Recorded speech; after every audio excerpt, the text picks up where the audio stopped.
Avec un énorme sourire. 1, 2, 3. Vive le sport!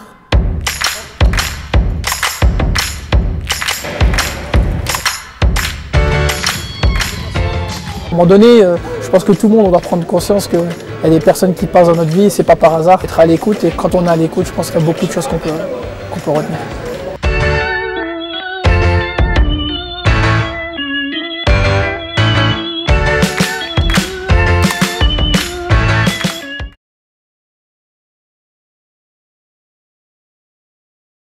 Aujourd'hui, toute personne qui a mon type de parcours, tout en restant pied à terre, mais c'est important pour nous de véhiculer certaines valeurs qui nous ont permis à nous aujourd'hui de pouvoir trouver notre voie. Et il y a un point qui est super important, qui est super essentiel, c'est la famille. C'était mon socle, ça a été ma base, mon ciment, mes fondations, ça a été la famille. Et derrière ces personnes-là qui se sont ajoutées, je pense qu'on doit montrer la voie aux plus jeunes. Moi, en tant que Roubaisien, en plus de ça, je suis français, mais je suis Roubaisien. J'ai cette chance d'être international. Donc, qui fait que quand on me voit, c'est gardien de l'équipe de France. Mais quand je dis que je suis de Roubaix, là, on me dit, ce mec, c'est pas possible qu'il est de Roubaix. Voilà ce qui est devenu Djamel aujourd'hui. Pourtant, il est pur produit roubaisien. Oui, le hockey fauteuil est né de la volonté de vouloir jouer au hockey pour des handicapés. On a donc créé une section au niveau règlement pour être affilié à la Fédération française de handi-hockey. De la genèse du projet, voulu proposer ça à l'Agence pour l'éducation par le sport. Et c'est vrai que sur les courriers, quand on met lauréat Agence pour l'éducation par le sport, c'est comme un label, quoi. Et là, je crois que c'est important. Il ne faut plus appeler ça APELS, mais Ministère de l'éducation par le sport. MEPELS. Valide, invalide, je crois qu'il faut toujours aller de l'avant, il faut toujours innover, partager les bonnes expériences, les moins bonnes expériences et surtout le vivre ensemble. Vive le sport! Donc, je suis le créateur de la discipline, du sport, le cardio goal. Donc en fait, le cardio goal a été créé dans le but d'améliorer les gens à un test d'effort, qui se nomme le Luc Léger. Le but du jeu, c'est de marquer le plus de points possible dans des cibles qui sont superposées les unes sur les autres avec différentes couleurs. Donc on a le jaune, c'est 5 points, le bleu, c'est 10 points et le rouge, c'est 15 points. Donc c'est un sport qui se joue sur les dimensions d'un terrain de basket. Donc participer au concours, c'était pour moi une chance. Je fais partie des lauréats, donc c'est encore mieux. Je m'y attendais pas du tout. Pour moi, c'est un soutien supplémentaire. Vive le sport! Le projet il s'appelle Parcours tes monuments. Le but, c'est d'utiliser la discipline qui est le parcours. Le parcours, c'est une méthode d'entraînement qui permet d'aller d'un endroit à un autre endroit le plus rapidement et le plus efficacement possible en franchissant des obstacles de milieu urbain ou naturel. Mais la pratique, on la débute en salle. Et au travers de cette discipline qui utilise son environnement, on propose aux jeunes d'intervenir dans des monuments. On participe au concours Fais-nous rêver pour amener justement une autre dimension aux démonstrations. Et au passage, ça nous permettra aussi d'initier d'une meilleure façon, d'améliorer la condition de nos pratiquants et de l'association, tant mieux. Et là, l'appel, c'est ce qu'ils font exactement. Je suis content. Vive le sport! La boxe, par exemple, comme je vais reprendre mon exemple, je sais que ça m'a beaucoup apaisé. On va dire que grâce à ça, j'ai rarement, mais vraiment rarement d'embrouiller avec certaines personnes. Je sais me canaliser. Puis quand j'ai besoin de me défouler, je vais à l'entraînement et tout part.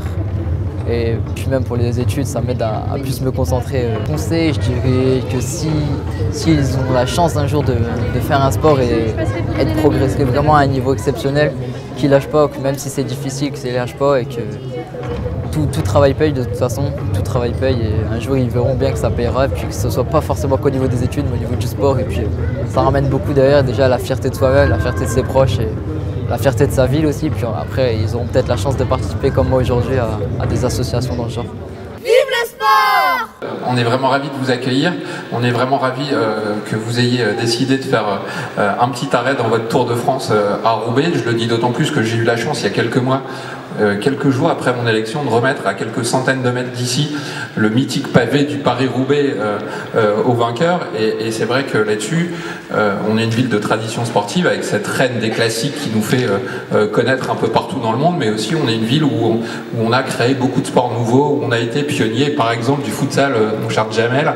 Il s'agissait en fait d'un temps de partage d'expériences et de débats avec la mise en avant justement d'associations qui ont été lauréates cette année ou précédemment. et de pouvoir traiter ensemble de la thématique du sport et de la lutte contre le décrochage scolaire. La discussion a pas mal évolué, puisqu'au départ on parlait de décrochage scolaire, mais finalement on a plus essayé de voir comment est-ce que le sport pouvait être un levier pour garder, stimuler la motivation des jeunes et des enfants, que ce soit sur l'apprentissage scolaire ou sur l'éducation de manière plus générale. On a eu la participation, qui n'était pas prévue en tout cas au départ, d'un champion, de Jamel Haroun, donc qui est quadruple champion de France de futsal et gardien de l'équipe de France de futsal, et qui du coup a apporté un témoignage très intéressant sur la place qu'avait pu jouer le sport dans sa vie, dans sa construction personnelle et comment ça l'avait amené justement à là où il en est maintenant. Donc c'était très intéressant justement de pouvoir faire le lien aussi entre le sport de haut niveau et l'éducation par le sport auprès des jeunes.